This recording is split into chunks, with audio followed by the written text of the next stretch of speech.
Jodie, it's so good to have you on the show. We've known each other for many years now, met at so many legal crew networking events, and here we are today. Welcome to the show. Thank you so much for having me. Jodie, I would love to hear a little bit more about your story. It's not every day that you meet a woman as fantastic as you are, who has also founded their own law firm.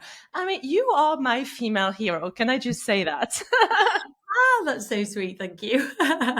It's so impressive. Walk us through that story. How does one decide to just found their own law firm as you do, right?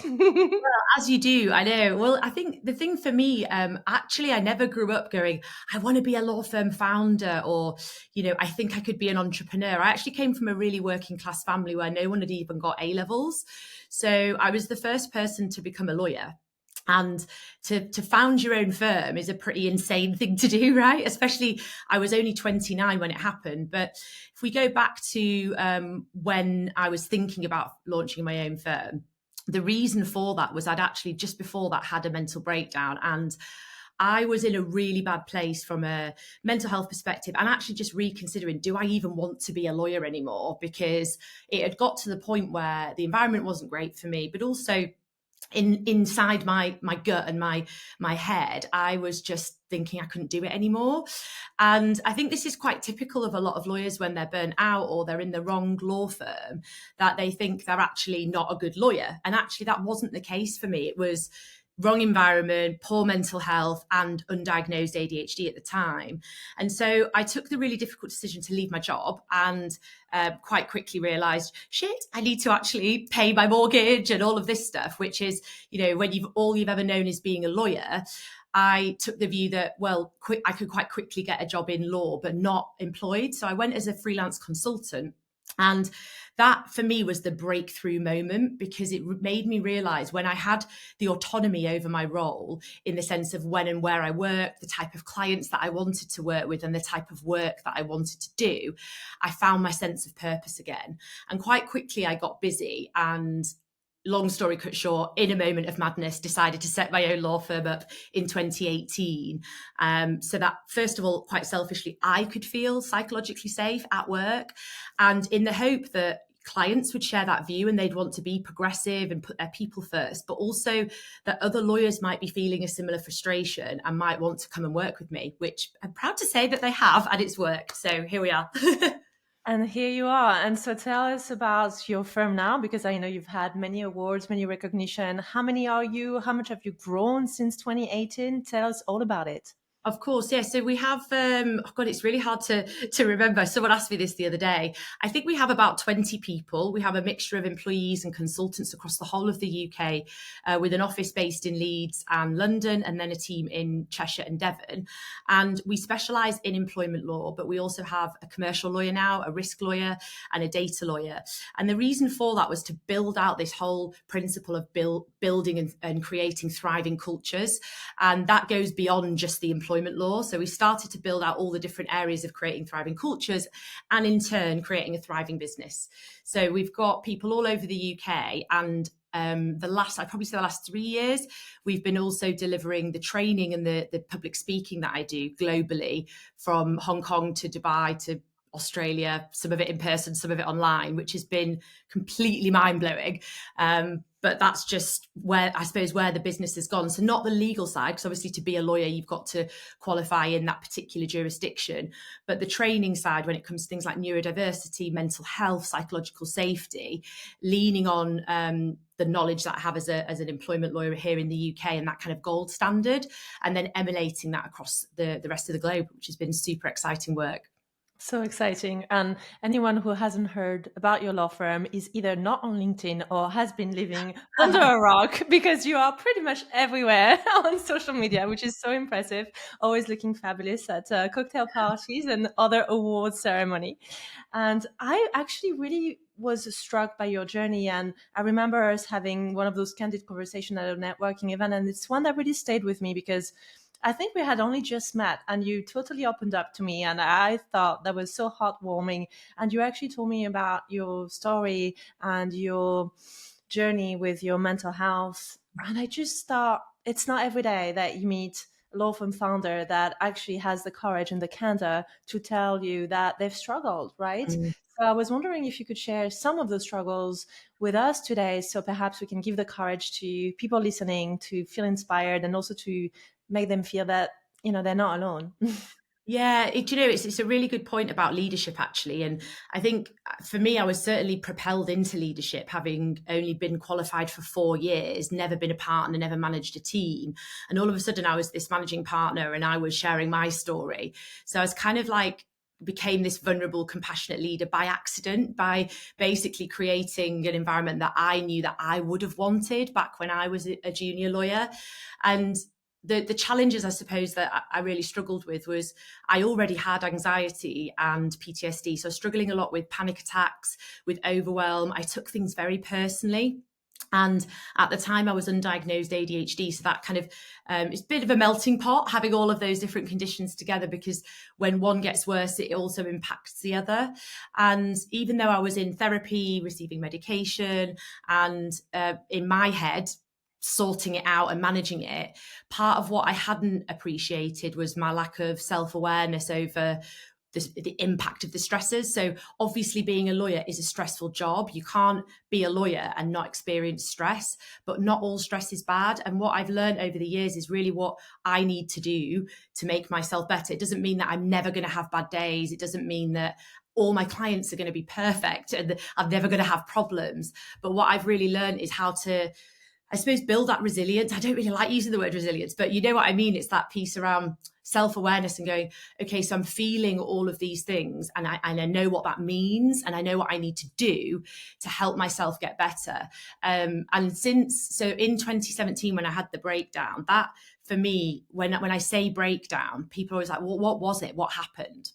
Well, over the Christmas period, so that was the Christmas before 2017. So in 2016, I'd experienced quite a lot of anxiety prior to that, but it really compounded when I was off. And there was, for the first time in my career, I didn't want to go to work. And it wasn't just work. I didn't want to do anything. I didn't want to go out the house. I didn't want to eat. I didn't want to socialize. I didn't want to do anything that I loved. But in that moment, I didn't have the self-awareness of like what that was.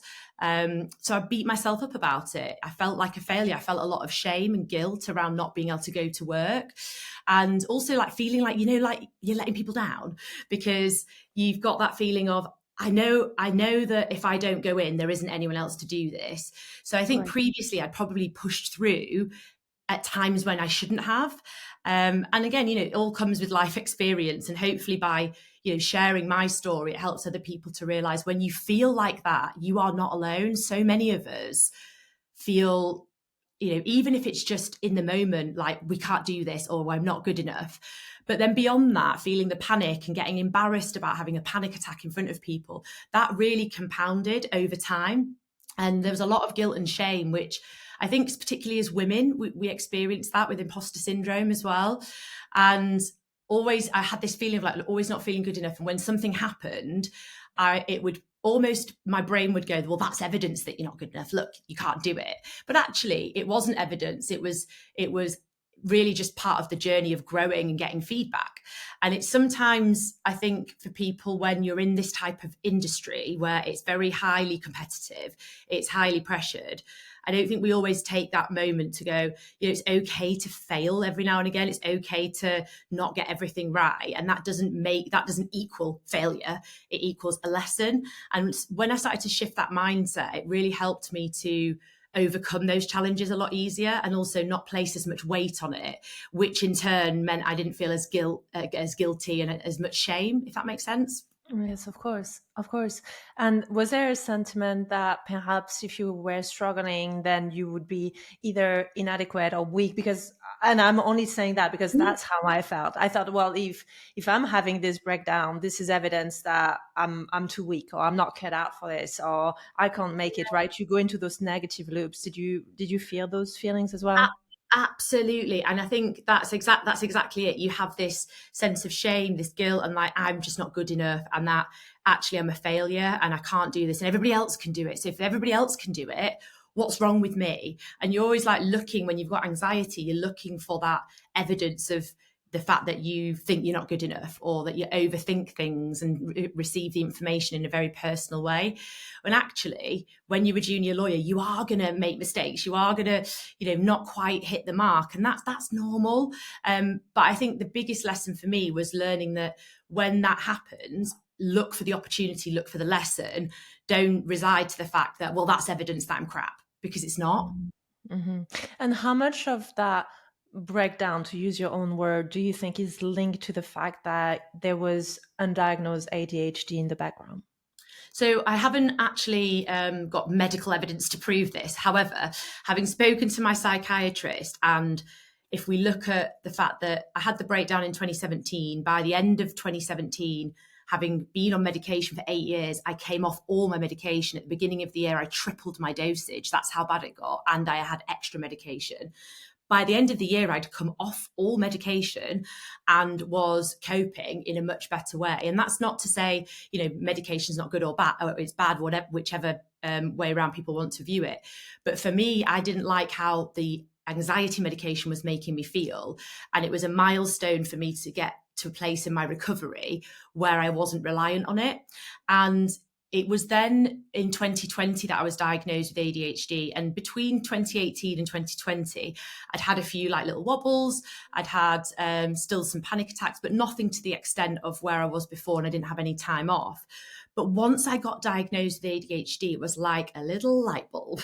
And I had ADHD medication. And honestly, I can't describe the impact it's had in a positive way towards my mental health, because I have an understanding of why I'm different. I have an understanding as to, why I can't do certain things in a way that other people find very easy.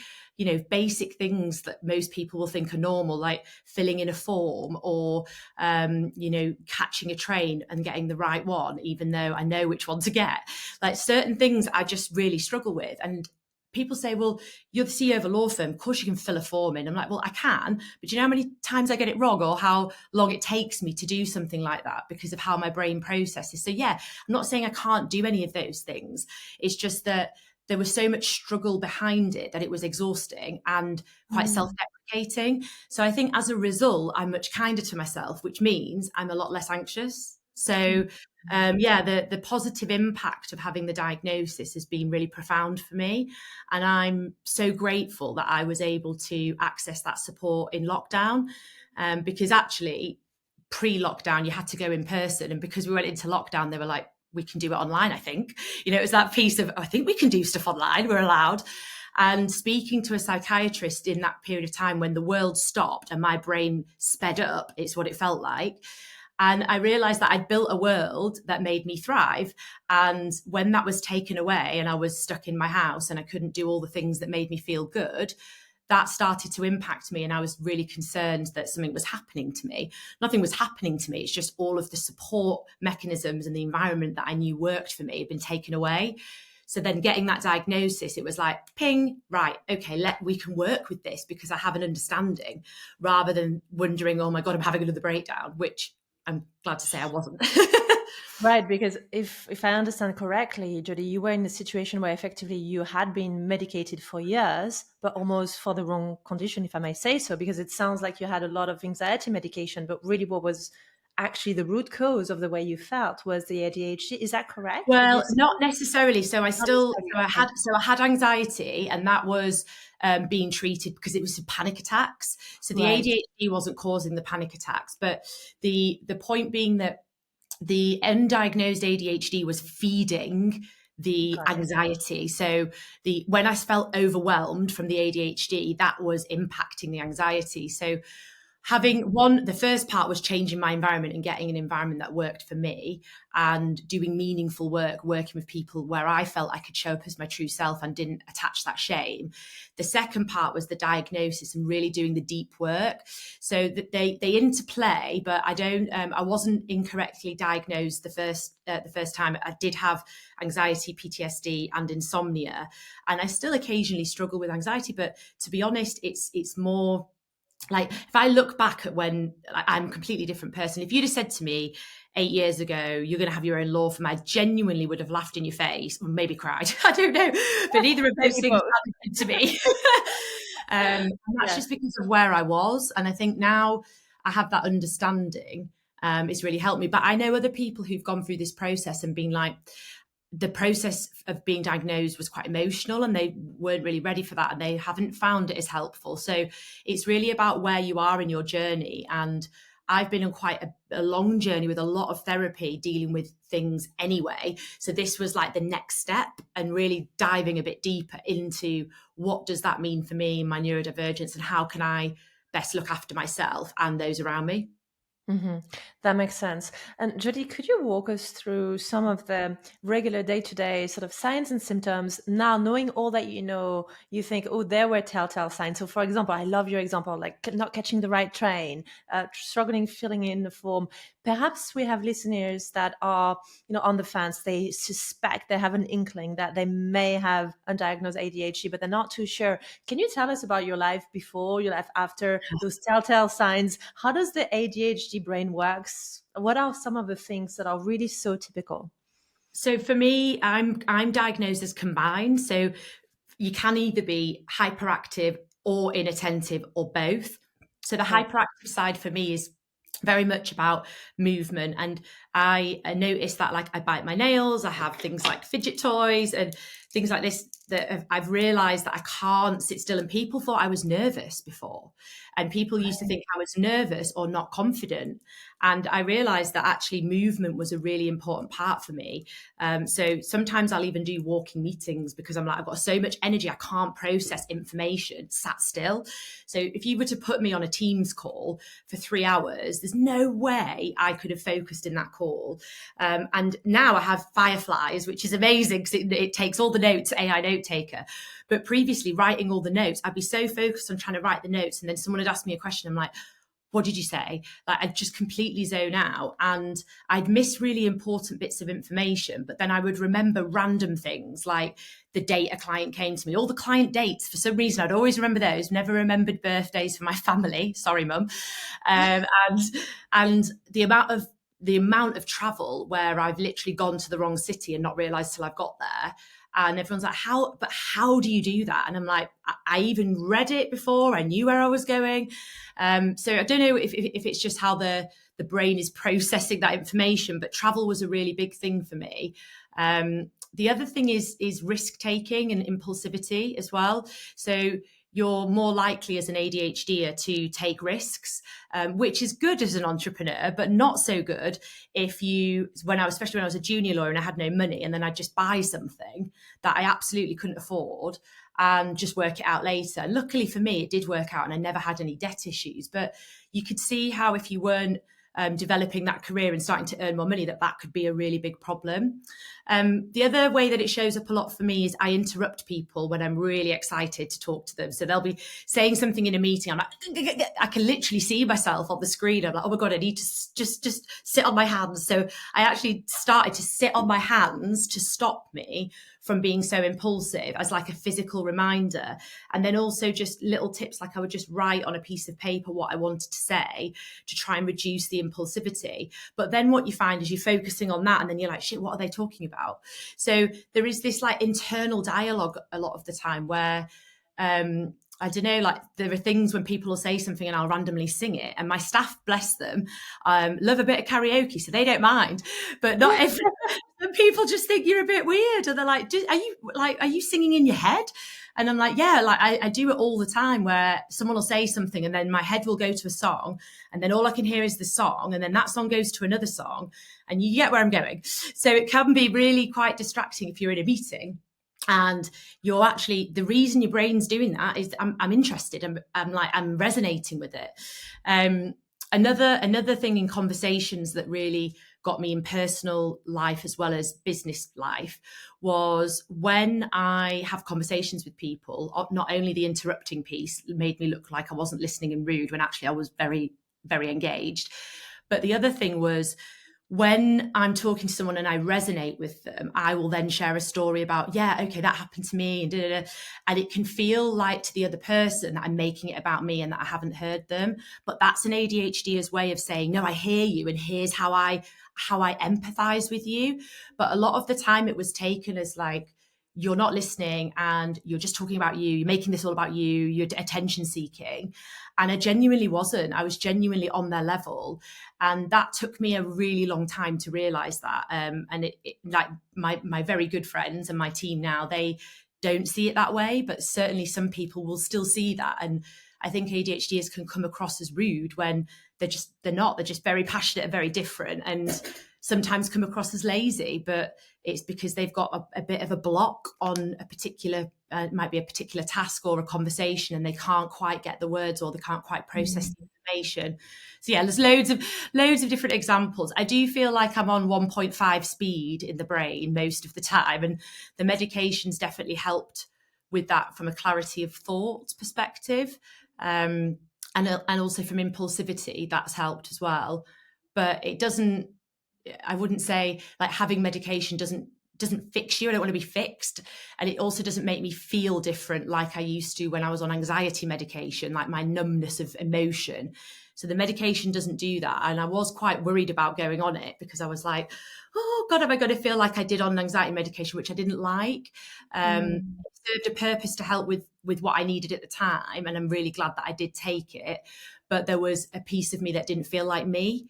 Whereas the ADHD medication doesn't make me feel like that. It's a stimulant, which I remember saying to the psychiatrist, are you sure you want to stimulate me? Because I am very hyperactive. Right. So yes, walk us through that, because it can be a bit of a surprise that ADHD medication is a stimulant when you already have this hyperactivity and this 1.5 speed of thought, right?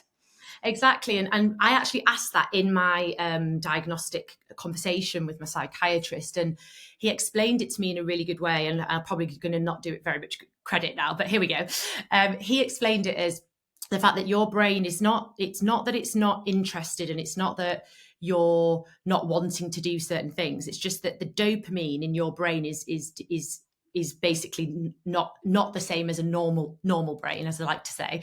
And effectively what that means is it's looking for a hit, it's looking for a dopamine hit, parts of your brain. And what that means is if you have a stimulant that stimulates that part, it's less likely to wander off. That's effectively what he was saying.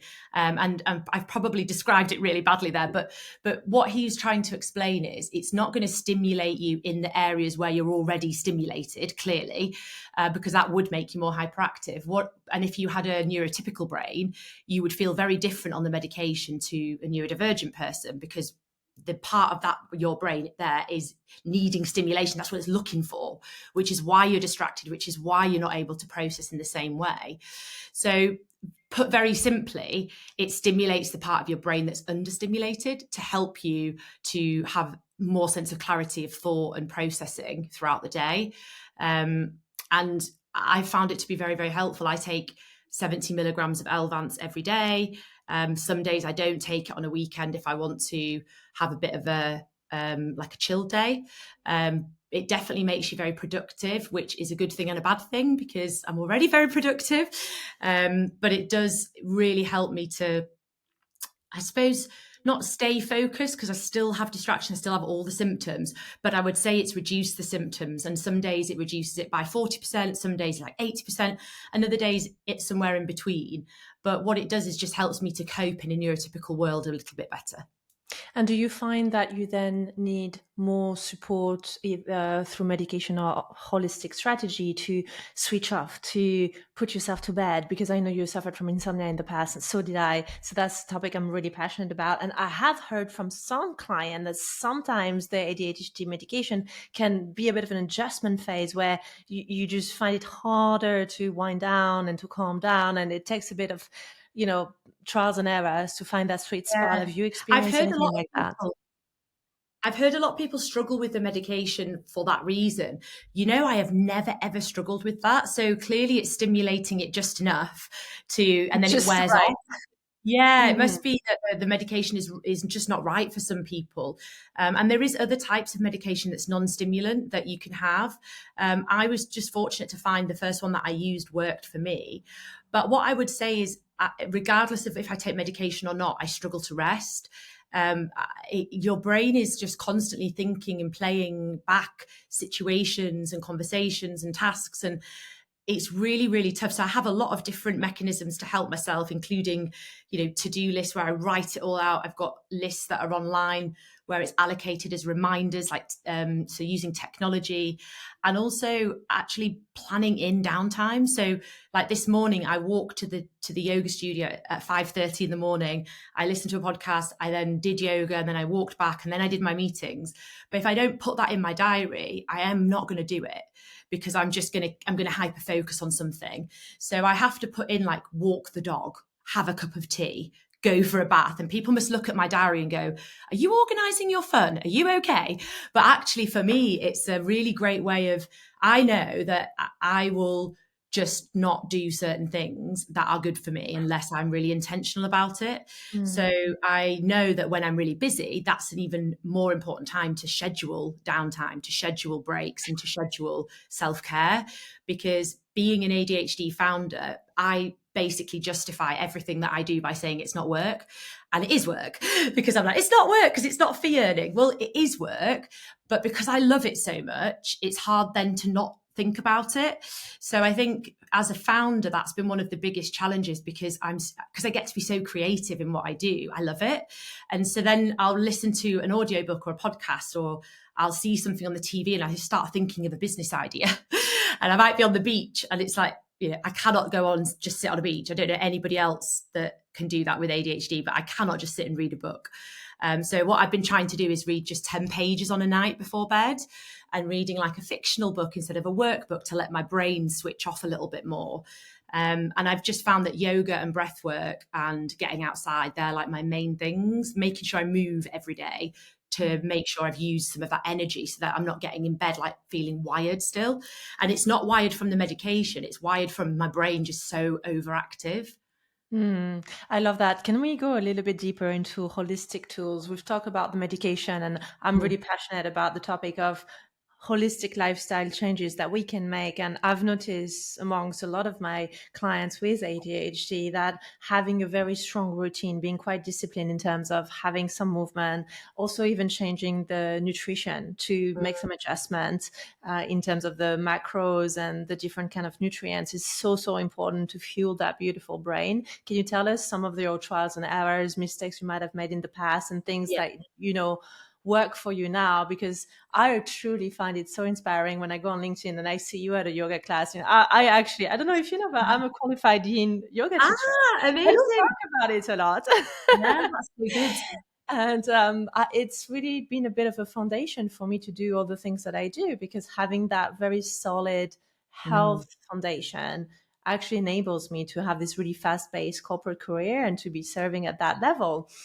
And I find it so important to see it as a part and parcel of how you maintain a high-performing career. And it's not separation, it's integration of the two. So walk us through what that means for you and how you embed that inner yogic with the law firm founder.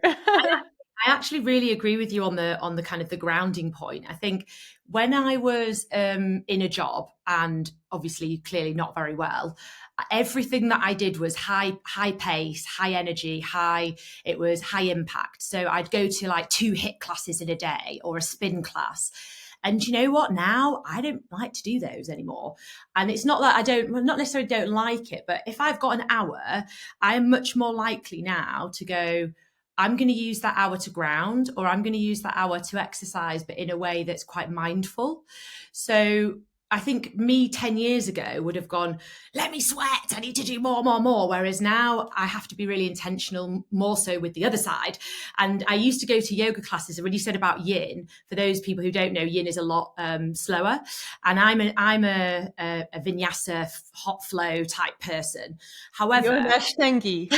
I love Ashtanga and Vinyasa, and I started to do Yin yoga. It was actually my therapist that recommended it, and she explained about the root chakra and how you need to really ground yourself, and how you can use breath work to help with the parasympathetic nervous system. And I started to read more about this, and I just thought it was all a bit like like fluffy stuff, to be honest. And I was like, if I'm not sweating, burning calories, what's the point? You know, very, very much about productivity. And I think a lot of people get like that when you're in a corporate world, because the pace of the world you're in is fast. And don't forget, my brain's fast also. So I started to really understand this more when I did surfing, actually. And surfing helped me to, wow, it helped me to be patient, because I had to pick a wave that wasn't going to wipe me out. I had to practice and be, wiped out quite a few times before I'd be able to stand up. And when you're really good at a lot of things in terms of sport, and you're getting on really well in your career, and then you're all of a sudden rubbish at something, it's very tempting just to go, oh, well, I'll just go to that HIIT class, or I'll just go to that thing that's a bit easier to learn. And part of me was like, no, I'm going to do this. And it's taught me so much over the past few years, that coupled with yoga in terms of the breath work, like not panicking when I go under the water, and having nearly drowned as a child and having a fear of water only 5 years ago. Very big step for me to be surfing like 6-foot waves now. But the reality was I had to back myself, but I had to be patient. And that's something, as an ADHDer, being impulsive, you're trying to battle that a little bit. But what I really learned from that was I have to make the time for it, because it's difficult. And obviously I don't live by the sea. But also I'm not going to be the best, and that's okay. And I think just being able to show up as myself and really get to grips with how to breathe and how to be, and just slowing down. And some days I would wait for 20 minutes just laid on my board, just watching the ocean. And I can't describe like how peaceful that is. There's something about, I mean, we are 90% water, right? So there's something about the ocean that just makes you feel really calm. Even if there are crashing waves going over your head, you can find that inner peace. And for me, I think the combination of yoga and the surfing really has helped me to find that inner peace, because I definitely didn't find that before, for sure. And I think I was always chasing the adrenaline before. Yeah. And don't get me wrong, when you surf some waves, there is a bit of adrenaline, but there's most of it is sat waiting, and it's learning, and it's listening and feeling. And how often do we stop and feel? And I think as lawyers, we are in a very, very fast-paced world, and that suits my brain to some degree. But when you know yourself, you have to find what you need for the yin and the yang. And exactly as you say, it's about finding that balance. And for me, weightlifting and netball are the things I like to do as well. But the surf and the yoga was the more slower, more mindful stuff. Yes, and learning patience, whether it's because you're an ADHDer or whether it's because you're a type A partner or a type A professional, is just something that actually will ground you and make that sustainable pace. Yeah. I found it in my own experience as well. Back when I burnt out as a lawyer, I had zero practices that were slightly more geared towards the slower pace of life. I didn't do any meditation or breath work or Yeah. yoga. And it's actually learning and leveraging those tools that have enabled me to build a more solid foundation where I can sustain a very fast-paced career. And I always say, I arguably work more now. Yeah. As you know, as a founder, right? You're a manager, you're a leader, you're a bit of HR. You do so many things and your day job, right? So you certainly do more in a way, but if you have those tools, then you can leverage those. Do you find though that there is still a bit of a perception or a pushback from our community, our legal community, where it's like, oh, if you have time for yoga, if you have time for Mhm. surfing, if you have time for the spa, surely you must not be a very committed lawyer? And I'm sorry if this is a bit of a Yeah. non-PC question to ask, but do you sense that a little bit still? So it's not that I sense it, it's that people say it to me. So Oh, I've actually let's had go people, in. yeah, I've had people say, so to give you context, I went to Costa Rica in January for a surf and yoga retreat. And for the first time in my life, I turned my phone fully off. My emails, everything. And bearing in mind, I'm the founder. And, prior to Oh, how that, long, it Jodie? just wasn't possible because of the responsibilities that I had. And I worked really closely with my team. And I was like, look, I'm going to turn it off. I need to be present. I need to have this reset. And I came back a much better version of the person that left. My blood pressure was high, my sleep wasn't good, and I could feel myself getting to a point where I was like, I need to have the break. So for me, leading with that has really helped my team to see that they have permission to do that. I know it's not about giving permission, but a lot of the time, if you see your boss on an email at, on the beach talking to you while they're on holiday, then there's an expectation that you would have to also do that. So I wanted to lead with that, first of all. But secondly, I had people comment saying, "Oh, you're always on holiday, you." And previously, I mean, I do travel a lot and I love travel. But what I realized was breaking up the environment was really, really important for my self care. And I can't surf at home because I live in Yorkshire. So what I would do is I'd plan little trips and then I would do what I call a holiday. So it's a work and a holiday. So I'd have like Friday, Saturday, Sunday off fully, and then I would work in between, and then I would work when I travel to justify the time off, because obviously I can't be away every month, every week. So, but interestingly, people only see what they want to see. So then they'd make comments and say, "Oh, you're always on holiday, you." And part of me got a bit defensive at times, and I'd go, "Oh, well, I was working, da, da, da, da." And then part of me was like, "Do you know what? Fuck them. If that for me is a trigger for them, because they aren't doing the things that I'm doing." And there was somebody who did a post about it. I'm not going to name them, but another lawyer saying, they put, "Oh, I'm not one of those people who's always in Dubai, always surfing, walking their dog and journaling." And I was like, "Oh, sounds like me."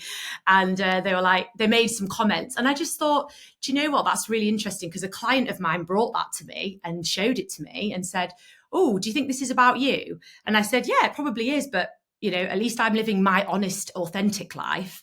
And I know that I am no use to anybody if I have a breakdown. So I'm going to do what makes me feel good to maintain my mental health. And to be fair, I probably work more now than I ever did. But I'm also very intentional with my breaks and my like holidays and getting away from my house. Because when you've got ADHD as well, one of the things is you're always going around the house going, 'Oh, I can just do this task, just do this task.' You don't sit still.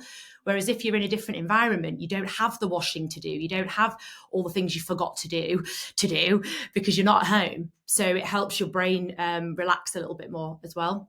So So yeah.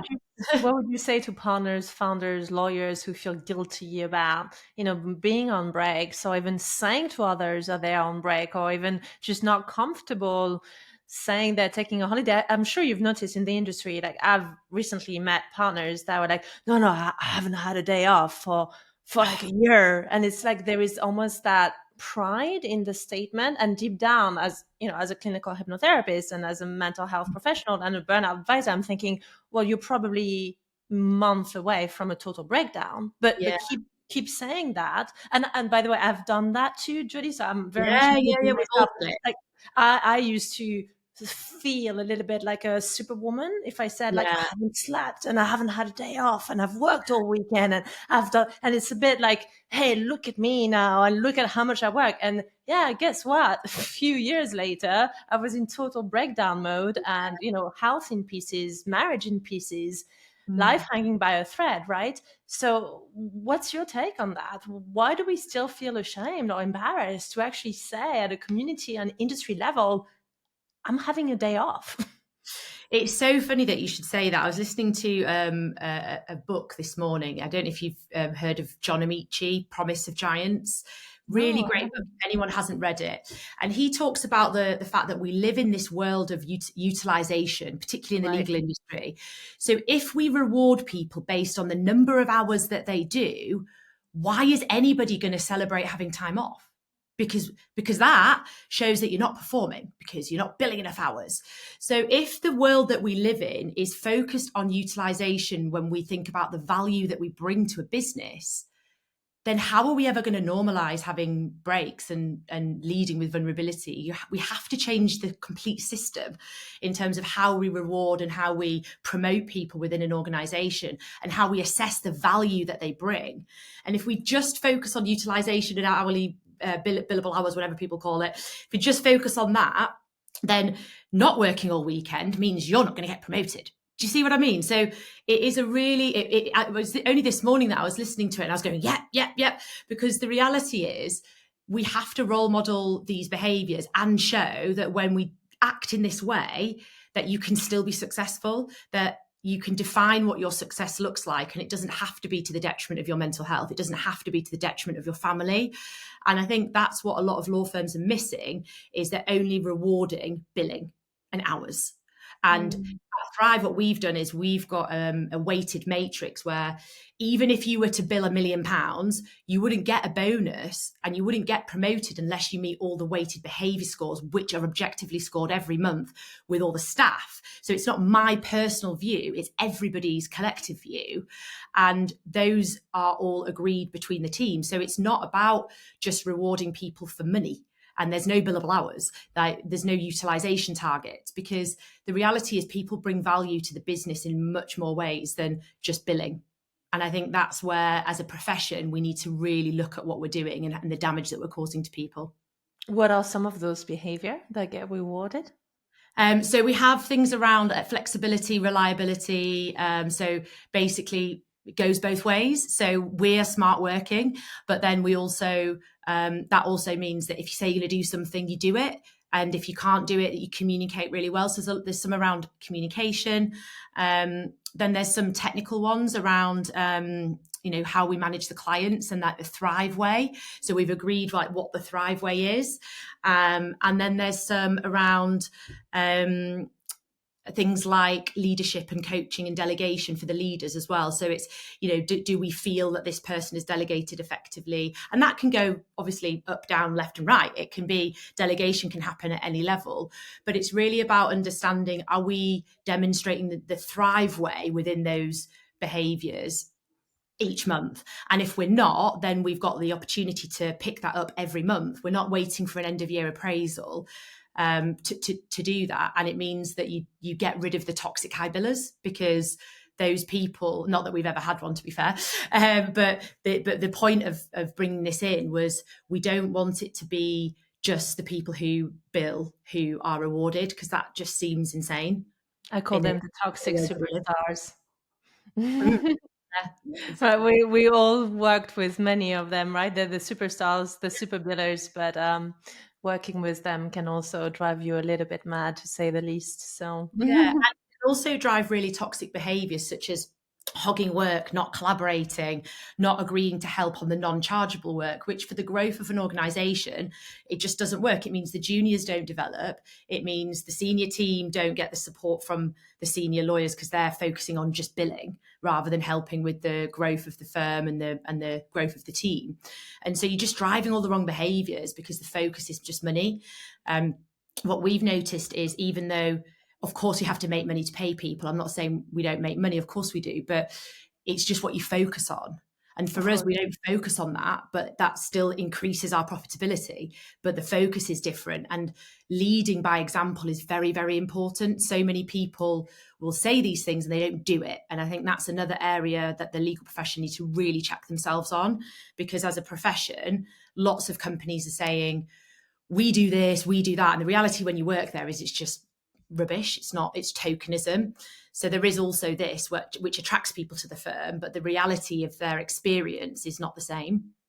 Jodie, I want to ask you one last question before I let you go, which is, we've talked about the perception at an industry level, but what is the perception of your clients? Are they pro you displaying this kind of very new leadership style? Do you get a couple of eyebrows raising still? How do your clients react to seeing you pave the way to a new way of doing law effectively? So what I was a bit worried about this when I first set up, because I was like, what if I don't have any clients?